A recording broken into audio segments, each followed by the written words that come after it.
Well, hey guys, if you were thinking of starting retinol, you heard it's something that you must use, or maybe you have already started using retinol and you're experiencing dryness, peeling, irritation, or increased breakouts, this is the video for you because I'm going to be doing a deep dive on all of my dermatologist advice, if you will, on what you need to know before starting one of these ingredients. Or, if you've already started and you're like, oh my gosh, something's going wrong, this video will be super helpful for you. First of all, what exactly is retinol? Retinol is actually just an umbrella term for a variety of different forms of vitamin A, which when applied to the skin have a variety of benefits, many of which I'm sure you have heard people singing the praises of. Arguably, it's one of the most evidence-based types of ingredients that you could apply to the skin for a variety of well-established beneficial outcomes. First and foremost, retinoids, which are prescription medications, long-standing track record of being safe and effective acne treatments. That's what they were originally intended for. But we then learned that when applying these things to the skin, they can help clear up abnormal pigmentation from the surface of the skin. They also can stimulate the fibroblasts in the deeper layers of the skin to produce new healthy collagen, ultimately smoothing out wrinkles. They also suppress collagen degradation upon exposure to sun. That's great. And they also can help smooth out the skin surface. And a perk of using them that many people don't realize is they actually can strengthen the integrity of your skin barrier, making you less prone in the long run to dryness, irritation, and peeling. As I said, retinol is just sort of an umbrella term for a larger category of active forms of vitamin A. You have prescription forms of vitamin A that include tazarotene, trifarotene, tretinoin, and adapalene. Adapalene is also an over-the-counter medication in the United States. Keep in mind, these are medications. They're drugs, so they can make drug claims about treating skin diseases, and that is what a dermatologist is going to prescribe in order to treat a skin disease like acne, melasma. The list goes on because they are widely used. But you also have cosmetic forms of active vitamin A, retinol and retinaldehyde. These are cosmetic, so they can't make any kind of drug claim to treat a disease, but there is evidence out there that they do work for improving collagen. They just can't claim that because it's getting into the drug claim category. They can claim that they improve the signs of skin aging, improve the appearance of the skin. These are ingredients that you might choose to pursue if you're just looking to improve the appearance of the skin and perhaps improve wrinkles and perhaps improve collagen production. These are not intended to treat skin diseases. They're cosmetics, but they definitely can work and they can yield results in terms of improving the appearance of the skin, just like the prescription stuff. The main differences that you might experience as far as using the cosmetic forms versus the drug forms, the medications, is the cosmetic forms tend to be a bit slower to see results, but they are also often significantly gentler and with less side effects to the skin like dryness, irritation, and peeling. Is retinol really right for you? Like, who should consider using retinol? And for brevity's sake, I'm just going to say retinol throughout this entire video, but do know when I say that, unless I specify, I'm just talking about the category as a whole, medication and cosmetic. So who should consider using retinol? If you're dealing with acne, uneven skin tone, rough skin texture, or you're beginning to notice the visible signs of skin aging, you might want to consider introducing retinol into your routine. It's a great option for addressing these things. However, if you have very sensitive skin and or rosacea, a sensitive skin condition, you need to approach retinol with a bit more caution. It's not to say that you cannot use retinol or that it's off the table for you. Quite the contrary. With long-term consistent use, topical retinol can actually benefit these conditions because they do improve barrier integrity. However, because of the side effects, they can aggravate these underlying issues, and so you need to proceed with caution. If you have sensitive skin and or rosacea, you definitely need to watch, after watching this video, my video all about how to introduce retinol if you have exquisitely sensitive skin, because I give a lot more precise feedback information in that video for this group of people specifically.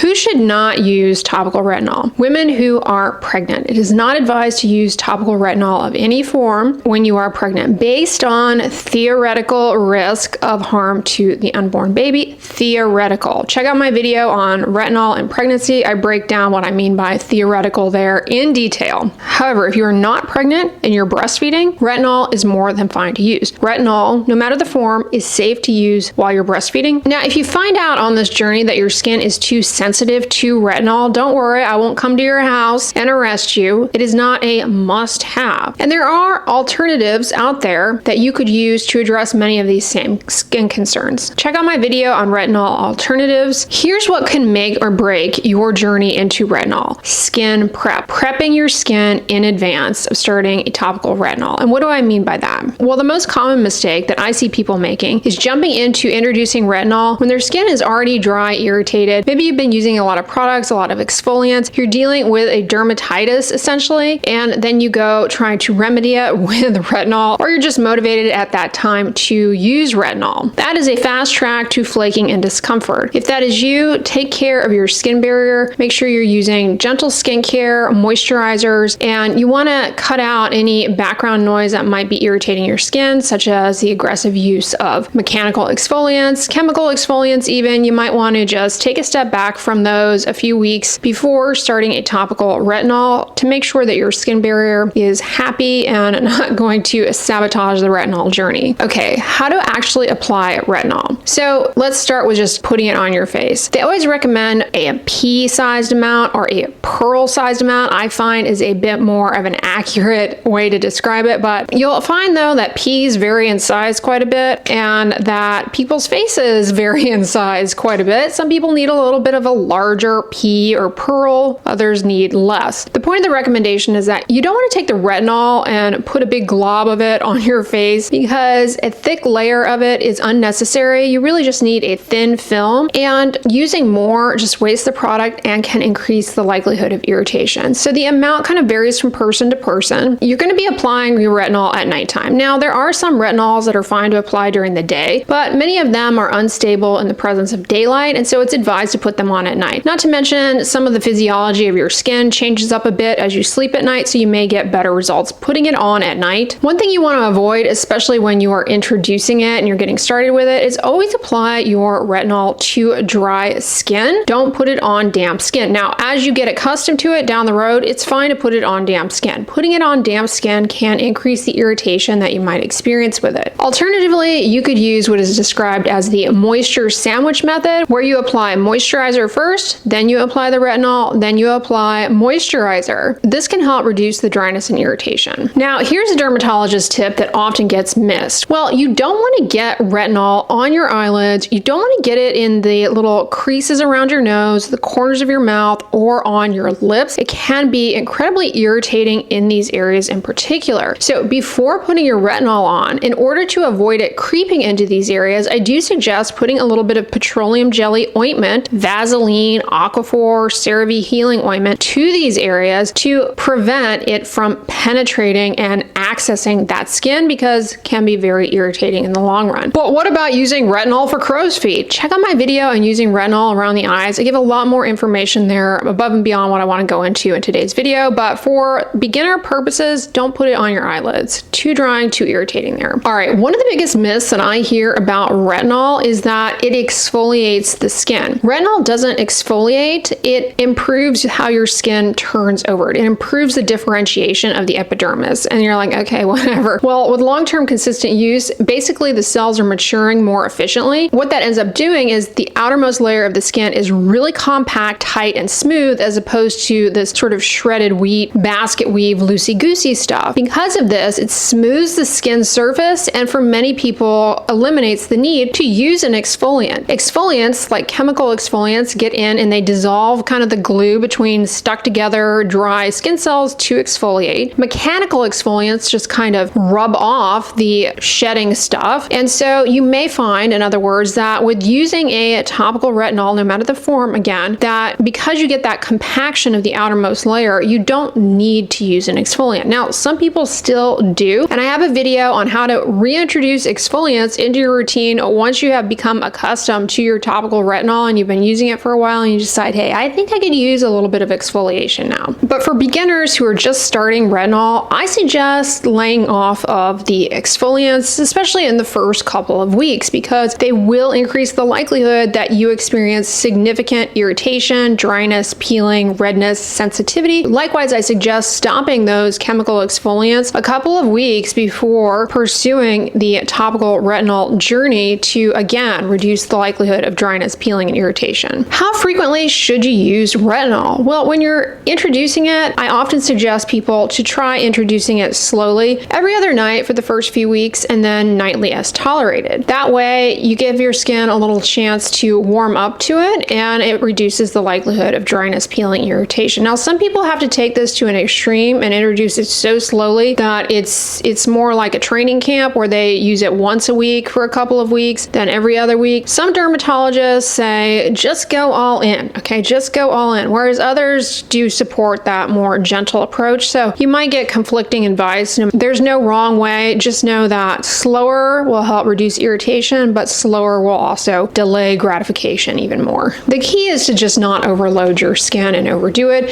And again, make sure you're applying a really thin layer. More is not more. It just increases irritation and wastes the product. Here's another common misconception that people encounter, and maybe you already are encountering it at this point and you're like, whoa, I need to watch this video for help. And that is purging. Purging is a term that refers to the temporary increase in the number of acne spots when introducing a topical retinol. However, in the vast majority of cases, purging is not something that really happens. In most cases, it's not actually purging, meaning it's not actually making more acne come to the surface, but rather it's just the side effect of irritation that's happening. How do you know if you are experiencing purging or just the expected irritation, the retinoid dermatitis? Purging should only last at most a couple of weeks. If you are experiencing these types of side effects beyond 4 to 6 weeks, it's likely significant irritation and not purging. Irritation tends to be more widespread, more bumps, whereas purging is an increase in acne in the areas where you normally get acne, not new acne somewhere else. Irritation also is accompanied by sensitivity symptoms like burning, stinging, and redness. And I also have a video, of course, breaking down purging versus irritation in detail, so make sure you check that video out. The next thing you need to be aware of and make sure that you are not confused about is the need for sun protection. Now, a lot of people are under the mistaken belief that you should wear sunscreen because retinol makes you more sensitive to the sun. It actually does not. It doesn't make you more sensitive to the sun. In fact, it helps to, again, put the brakes on some of the abnormal processes that damage your skin as a result of sun exposure, but it doesn't actually increase the likelihood that you experience a sunburn. Sun protection, however, is a must to get the results you are looking for from a topical retinol, because sun is what drives a lot of the concerns you're hoping to address, and retinol cannot outpace unprotected sun exposure for improving the visible signs of aging, hyperpigmentation, so it's still very important. Sunscreen plus retinol as part of a routine is really a strong power duo, because you are getting the protection from those UV rays that dump gasoline on the skin fire of hyperpigmentation, aging, plus you have an active ingredient that is going in there reversing some of that as well as suppressing further worsening. Also, depending on the form of retinol you are using, sunlight can actually degrade some forms of topical vitamin A, and so you also want to wear sunscreen for that reason. Negligence of sun protection is a reason why you might not get the best results from a topical retinol. All right, so in summary, let's go over some common mistakes that you want to avoid when beginning a retinol. Number one, going all in and using it every single night for the first few weeks, or using big globs of it that waste the product and increase irritation. Number two is not using moisturizer, either using the moisture sandwich method or at the very least applying moisturizer after you've applied your retinol can significantly help reduce dryness and irritation and make your life a lot easier when introducing retinol. Number three is skipping sun protection. Obvious reasons that we just highlighted, sun protection is a must. Also, as a reminder, sunscreens are moisturizers, so you get that benefit as well. Don't apply it to damp skin in the beginning, and don't layer it with a lot of actives like alpha hydroxy acid, salicylic acid. These can increase the irritation you might experience. Don't forget to protect sensitive sensitive areas like your eyelids, the creases around your nose, the corners of your mouth, and your lips. What can you expect as far as results? Like, what is the timeline we're talking about here? Generally speaking, although this will vary quite a bit depending on the form you're using, but you might expect to experience some dryness and tightness in the first 1 to 2 weeks. Between week 3 and 6 is really where you might experience a lot of flaking, peeling, and you might be experiencing an increase in the number of acne spots, which some people refer to as purging. But by around week 6 out to week 12, for sure, you should start turning a corner and noticing an improvement in skin smoothness, texture. Don't expect your acne to be completely clear at this point, but you can start noticing a reduction in the number of acne breakouts. Things start getting better. The key, though, is to give it time. Retinol is a powerful ingredient family, we'll say, well established for a variety of benefits. However, it takes time, it takes patience, it takes consistency. Once you get to 12 weeks of using it, if you're tolerating it okay, maybe you're kind of underwhelmed, you're like, all right, whatever. Just keep using it, because the longer you use it, the sort of more cumulative benefit that you appreciate. I also suggest people, when they are starting this, to take a photograph of themselves before, maybe at the 12-week mark, then thereafter, maybe every 4 to 6 months, and just see if there are visible changes. As someone who photographs themselves on a regular basis on video camera, I have noticed huge changes in my skin since I started using topical retinoids back in January of 2017. I started with adapalene, I used tretinoin. I've been using topical retinoids since January of 2017, and just going back in time, because you know sometimes your phone shows you photos and albums from years past, and I definitely see an improvement in hyperpigmentation for sure.